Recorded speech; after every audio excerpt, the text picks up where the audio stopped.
Ayan po mga kabida, sa magandang oras po sa lahat. Welcome po sa aking channel. Nako, eto na. Umamin po, ito kung si dating ako Bicol Party List Representative po, mga kabida, Zaldico, na bibirahin daw siya, ni First Lady at Sandro Marcos, mga kabida. Anong ibig sabihin po dito? Yung kanya hong sinabi po, mga kabida. Ito babasahin ko lang po. Ito hong article ng Ambalita ngayon, Zaldico, umaming bibirahin umano ni First Lady at Sandro, Umani ng reaksyon ang mga pahayag na inuugnay kay dating ako Bicol Party List Representative Zaldico na umano'y naniniwalang gumagalaw laban sa kanya si First Lady Lisa Araneta Marcos at House Majority Leader Sandro Marcos dahil sa hinalang kulang ang ibinibigay niyang parte sa sinasabing kickbacks na may kaugnayan sa pondo ng gobyerno.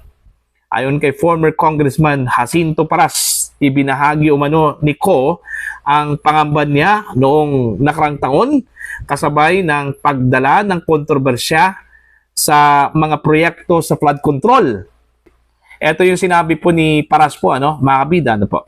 Sa isang pagkakataon, sinasabi ni Zaldico na pare, my days are numbered. Mukhang bibirahin na ako nila Lisa at ni Sandro dahil kulang daw yung binibigay ko sa kanila. Dagdag ni Paras, naniniwala raw si Ko na pinaghihinalaan siya ng mag-ina na mas malaking bahagi ang itinabi niya para sa sarili. Okay? Parang nagdududa yung mag-ina na tinatago niya yung siya, yung mayaman at hindi nagbibigay ng tama sa kanila. Matatandaang nagbitiw si Ko sa Kongreso at umalis ng bansa matapos may ugnay sa umano'y questionabling insertions sa panukalang 2025 national budget. Pinaniniwala ang nasa Portugal siya ngayon. Ayon sa ulat, gumagalaw na ang administrasyon para mapabalik siya sa Pilipinas, ngunit nahadlangan ito ng kawalan ng extradition treaty at ng pagkakaroon niya ng Portuguese passport. Ayon. So ito, sinabi daw ni Congressman Zaldico nung nakarang taon, okay? Nung hindi pa po pumutok itong issue po ng flood control projects po, mga kabida, most likely, Okay? Pero ngayon lang po ito ibinahagi po ni Congressman Jing Paras, po, mga kabida. Yung kanila hong pinag-awayan daw dito, ni First Lady at Sandro Marcos laban ho dito kay Congressman Zaldi, patungkol ho sa hatian po, ng kickback daw, mga kabida, po. Okay? Kaya, ang hinala po ni Congressman Zaldico, bibirahin daw siya, ng mag-ina.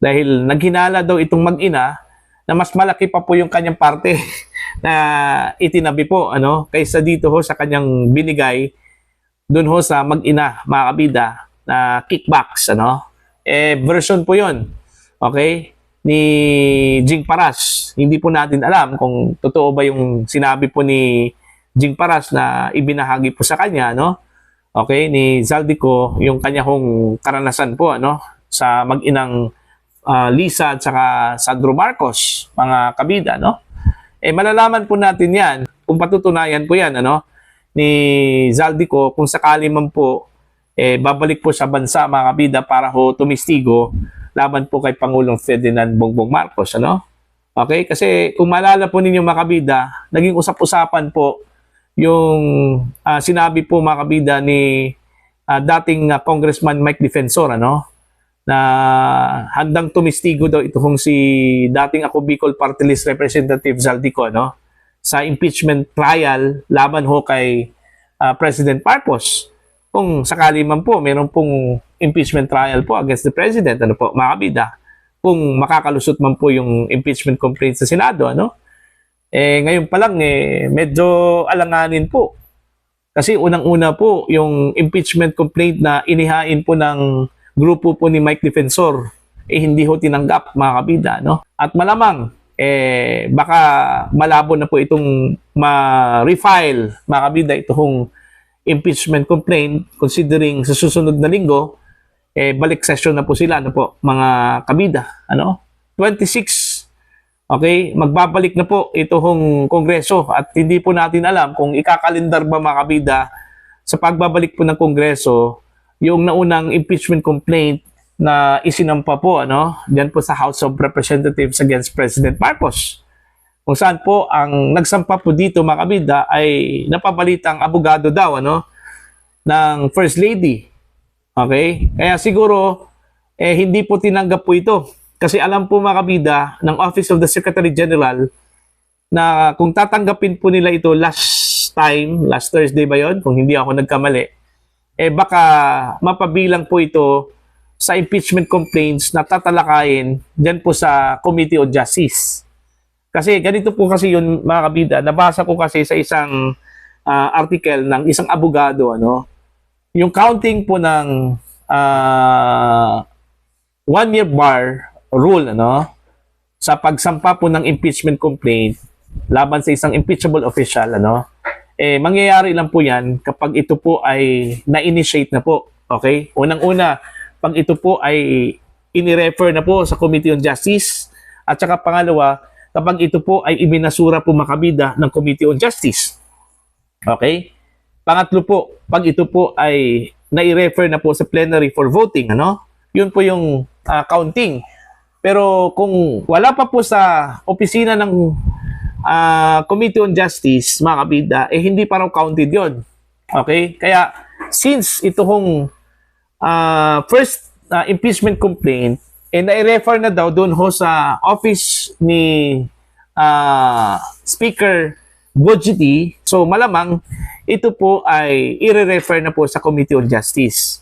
Kaya para mapigilan po mga kabida na mahaluan po ng ibang impeachment complaint, yung naunang impeachment, kaya yun, hindi po tinanggap at yung ginawang rason, wala ho si Attorney Garafil, ang Secretary General po mga kabida ng House of Representatives.